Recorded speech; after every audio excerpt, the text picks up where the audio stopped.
ডাঙৰ ৰাজনৈতিক খবৰ লৈ আহিছো। ৰাহুল গান্ধীৰ অসম ভ্ৰমণৰ পূৰ্বে কংগ্ৰেছত হাহাকাৰ লগা দেখিবলৈ পোৱা গৈছে। বিৰোধী দলত আৰম্ভ হৈছে বিপৰ্যয়, কিন্তু অপূৰ্ব ভট্টাচাৰ্যৰ লগতে 15 গৰাকীকৈ জ্যেষ্ঠ কংগ্ৰেছ নেতাই কংগ্ৰেছ দল ত্যাগ কৰিছে। আনফালে কংগ্ৰেছ দল ত্যাগ কৰি কংগ্ৰেছৰ বহু ভিতৰুৱা কথা প্ৰকাশ কৰিছে অপূৰ্ব ভট্টাচাৰ্যই।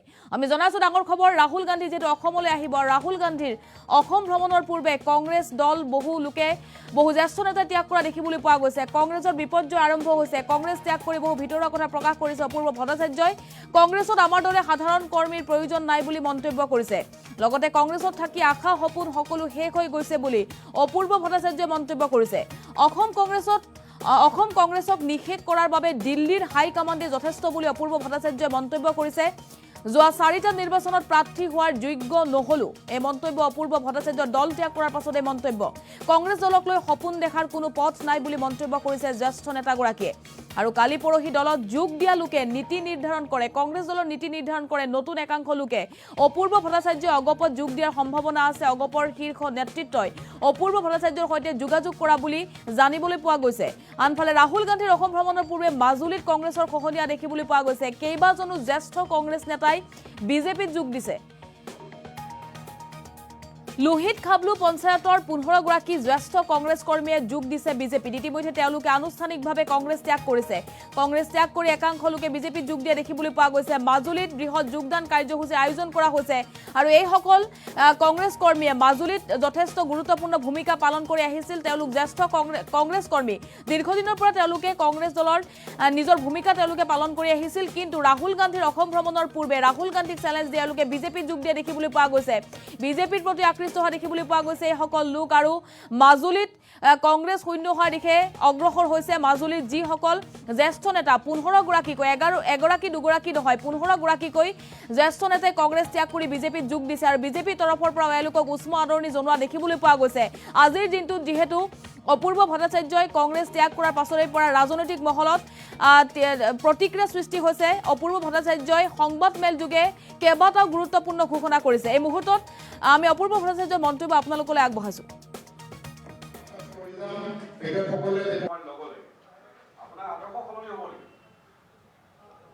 ঘৰৰ ল'ৰা যদি ঘৰলৈ উভতি যাওঁ, আঞ্চলিকতাবাদী দৃষ্টিভংগী বা জাতীয়তাবাদী ধাৰাই মোক আজি এই অসমৰ মানুহৰ মাজত মোক পৰিচয় দিছে। হয়তো সেয়াই উত্তম হ'ব বুলি বিভিন্নজনেও, কাৰণ মই সকলোৰে মৰম চেনেহ পৰামৰ্শক সন্মান কৰি আহিছোঁ। অৱশ্যে যোৱা সময়ছোৱাত মই সুতৰ বিপৰীতে যোৱা বুলি বহুতে মোক উষ্মা প্ৰকাশ কৰিছিল, কিন্তু কাৰো লগত মোৰ সম্পৰ্ক বিনষ্ট হোৱা নাছিল। মানে এটা কথাৰ পৰা আপোনালোকে উত্তৰটো উলিয়াই লওক, এৰি হোৱা ঘৰখনৰ বিষয়ে বেছিকৈ ক'বলৈ মন নাই। কাৰণ ইমানবোৰ ত্যাগ কৰাৰ পিছত যেতিয়া এখন ঘৰ মানুহে এৰিব লগা হয়, তেতিয়া নিশ্চয় তাত আশা সপোন সকলো যেন শেষ হৈ যায়, নহ'লেতো কোনেও ওলাই নাহে। মইতো ক্ষমতাৰ বাবে ৰাজনীতি কৰাও নাই। তেনেস্থলতো যেতিয়া মই ওলাই আহিব লগা হ'ল, ভাবিছে হয়তো যে আমাৰ দৰে সাধাৰণ কৰ্মীৰ কোনো প্ৰয়োজন নাই দলটো, আমাৰ কথা বতৰা চিন্তা চৰ্চাৰো কোনো প্ৰয়োজন নাই। অৱহেলিত হৈ থকাতকৈ নিজেই সিদ্ধান্ত ল'বলৈ বাধ্য হ'লোঁ। যোৱা 4টা নিৰ্বাচনত যেতিয়া প্ৰাৰ্থী হোৱাৰ যোগ্যতা নাথাকিল আৰু শেহতীয়া ভূমিকাই তেনেকুৱা এটা কথাৰে ইংগিত বহন কৰাৰ বাবেই মই পূৰ্বানুমানটো মোৰ শুদ্ধ বুলি ভাবিছোঁ আৰু সেইকাৰণেই ওলাই আহিলোঁ।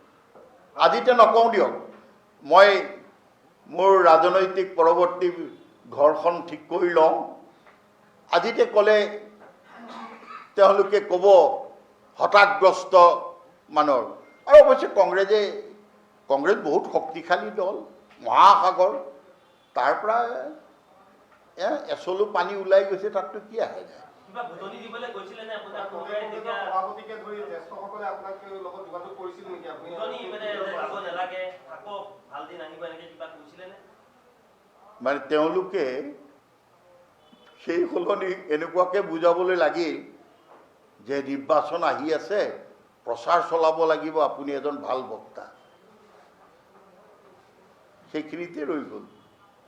গতিকে সদায় মইতো দধিচি হ'ব নোৱাৰোঁ যে সকলো কেৱল ময়ে ত্যাগ কৰিব লাগিব।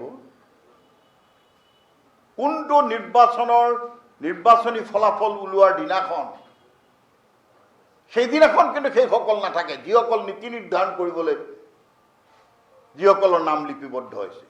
এই সকলোবিলাক অসমত কংগ্ৰেছ দলটোক নিষেধ কৰাৰ বাবে দিল্লীৰ এজেণ্টসকলে যথেষ্ট। কাৰণ হাইকমাণ্ড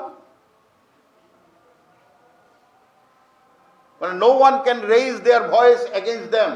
It's a protocol. যিটো দলত সভাপতিয়ে কাৰোবাক যোগ্যতানুসৰি দিবলৈ আহ্বান জনালেও, ৰিকমেণ্ড কৰিলেও সেই ৰিকমেণ্ডেশ্যন নাখাতে, মইতো কাকো দোষাৰোপ কৰি লাভ নাই আৰু। য়েছ, আমাৰ হাইকমাণ্ড বুলি কয় চব, সেই হাইকমাণ্ডেই মানে জিতেন্দ্ৰ সিং, এই সাথেহত এইবিলাক যিবিলাক ছেক্ৰেটাৰী মানে মই তেওঁ ইমান কষ্ট কৰে বা কৰিও আছে, কিন্তু এওঁলোকে ক'ৰবাত লেখা মেডাল টানি দিয়ে, মানে বাকীখন যাতে আগবাঢ়ি নাযাওক। বোলে আপুনি ইমান দিন কেলৈ কোৱা নাই বুলি নাপায়। কোনো সৈনিকে এটা ডিফেন্সৰো এটা ডিচিপ্লিন যেনেকৈ আছে, ক'ব নাপায়। আৰু সেইকাৰণে মই কিন্তু মই কৈছোঁ, মই দলৰ ভিতৰত এই কথাবিলাক কৈছোঁ, কিন্তু এতিয়া দেখিলোঁ যে এনেকুৱা এটা ধাৰণা হৈছে যে ইয়াক চাইডলাইন কৰি দিব লাগে। তেওঁলোকে গ্ৰহণ কৰা কৌশলৰ বিপৰীতে মই নিজে সিদ্ধান্ত গ্ৰহণ কৰাটো উচিত বুলি ভাবিয়ে মই গ্ৰহণ কৰিছোঁ।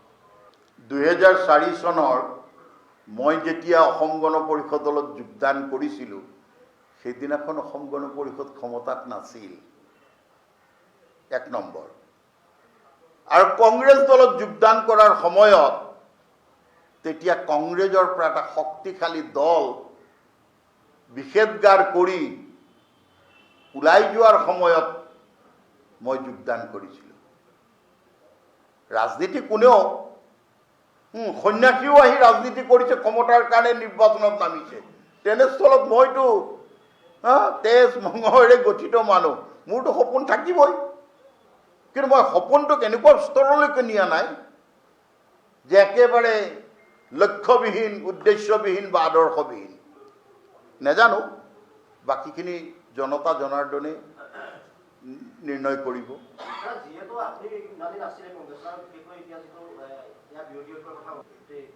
মই উত্তৰ দিব নালাগে, উত্তৰ অট'মেটিকেলি পাব। তেতিয়া জাষ্টিফাই কৰিব যে হয় 2024 চনৰ 13 জানুৱাৰী তাৰিখে মই আনুষ্ঠানিকভাৱে দল কিয় এৰি আহিছোঁ। আজি দলটোক এৰি আহিছোঁ, তৃণমূল কৰ্মীবিলাকৰ বৰ বেছি আঘাত পোৱাকৈ আজি আৰু একো নকওঁ। সময়লৈ ৰখক, সময় আছে। কাৰণ প্ৰতিটো কথাৰে প্ৰশ্ন যেনেকৈ আছে, উত্তৰো আছে। মই আজি ইয়াতকৈ আৰু বৰ আনুষ্ঠানিকভাৱে মই সম্পৰ্ক ছেট কৰিছোঁ, সেইটোকে আপোনালোকৰ জৰিয়তে সকলোৰে কৈছোঁ। আৰু ক্ষমা প্ৰাৰ্থনাও বিচাৰিছোঁ যিসকলে বিগত সময়ছোৱাত মোক ইমান মৰম আৰু মোক সহযোগিতা আগবঢ়ালে, তেওঁলোক আটাই ৰৈছোঁ। এইখন এনেকৈ দি দিছোঁ আৰু পদত্যাগখন।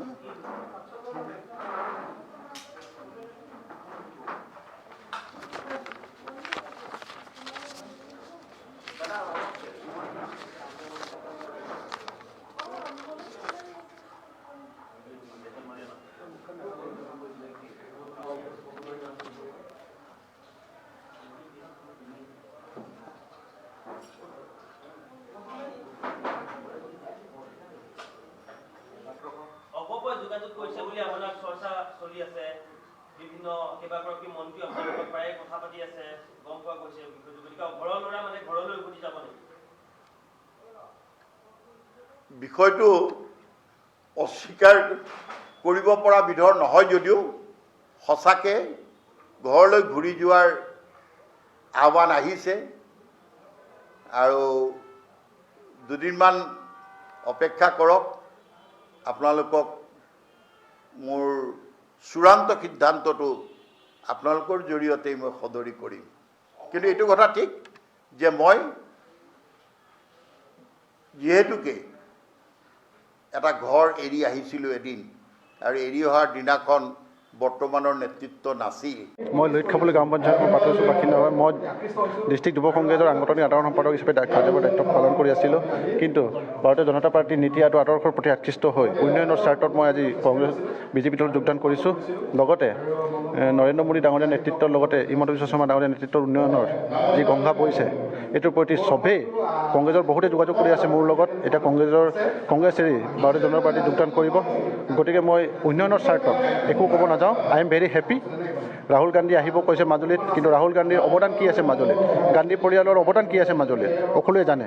হয়, মইতো বহু বছৰ কংগ্ৰেছতে আছিলোঁ আৰু এটা সময়ত কংগ্ৰেছৰ মই আঞ্চলিক মুখপাত্ৰ আছিলোঁ, স্প'কমেন, আৰু তেলাহী ব্লকৰ জেনেৰেল ছেক্ৰেটাৰী আছিলোঁ, আৰু লুইতখাপলিৰ আঞ্চলিক অৰ্থাৎ মণ্ডল কংগ্ৰেছৰ সভাপতি আছিলোঁ। তাৰপিছত দেখা গ'ল কংগ্ৰেছত থাকি লুইতখাপলিৰ জিপিটো যিমানখিনি উন্নয়ন কৰিব লাগিছিলে, যাতায়াত, যোগাযোগ, শিক্ষা, স্বাস্থ্য সকলো ডিপাৰ্টমেণ্টত কিন্তু উন্নয়ন কৰা আমি দেখিবলৈ পোৱা নগ'ল। আমি বহুবাৰ নিবেদন কৰিছিলোঁ লুইতখাপলিৰ বাসী হিচাপে, কংগ্ৰেছ কৰ্মী হিচাপে বুলি নহয়, লুইতখাপলি বাসী হিচাপে নিবেদন কৰিছিলোঁ। কিন্তু পানীগাঁৱৰ পৰা লুইতখাপলিলৈকে উন্নয়নটো আহি পোৱা নাছিল। 60টা বছৰে কংগ্ৰেছে ৰাজত্ব কৰাৰ পাছত নিজেই তাৰ লগত লাগি থাকি নিজে তাৰ অদস্যভুক্ত হোৱাৰ পাছত যে আমি যেতিয়া আঞ্চলিকৰ উন্নয়নৰ কথা ভাবোঁ, তেখেতসকলৰ লগত আলোচনা কৰোঁ, হ'ব বুলি কোৱাৰ পাছত কোনোদিনাই উন্নয়নৰ আমি ৰাস্তা নেদেখিলোঁ। কিন্তু বিজেপিৰ প্ৰতি আমি আকৃষ্ট হোৱাৰ কাৰণ এটাই, 6টা বছৰত 60টা বছৰে নোৱাৰা কাম 6টা বছৰত আমাৰ বিজেপি চৰকাৰে কৈছে লুইতখাপলিখনক, কিয়নো লুইতখাপলিখন আমাৰ 3খনকৈ দলং, আমাৰ কাঠৰ দলং দিলে আজিৰ পৰা 2 বছৰৰ আগত, আৰু 170 মিটাৰৰ এখন পকী দলং দিলে, আৰু 4টা ডাঙৰ জেজেমৰ কাম কৰিলে, আৰু এতিয়া 12টা জেজেমৰ কাম চলি আছে। এতিয়া কাৰণে কৰা হৈছে। কংগ্ৰেছৰ প্ৰায়বোৰ মানুহে এতিয়া জইন কৰিবৰ কাৰণে আমাক যোগাযোগ কৰি আছে। আজি কেইবাজনীমান জাষ্ট আহিছে আৰু যোগদান কাৰ্যসূচী আমি আৰম্ভ কৰা নাই। যোগদান কাৰ্যসূচী যেতিয়া আমি পূৰা সম্পূৰ্ণ আৰম্ভ কৰিম, তেতিয়া মোটামুটি মাজুলীত কংগ্ৰেছৰ সদস্য নাথাকিবই, তেনেকুৱা এটা যোগাযোগ কৰি আছে, এনেকৈ চলি আছে। আৰু ৰাহুল গান্ধীৰ ক্ষেত্ৰত একচুৱেলি তেখেতক যে মই ৱেলকাম জনাইছোঁ, এটা কাৰণে 60 বছৰ তেখেতসকলৰ গভৰ্ণমেণ্ট থকাৰ পিছত ভাৰতবৰ্ষৰ অসমত আৰু মাজুলীত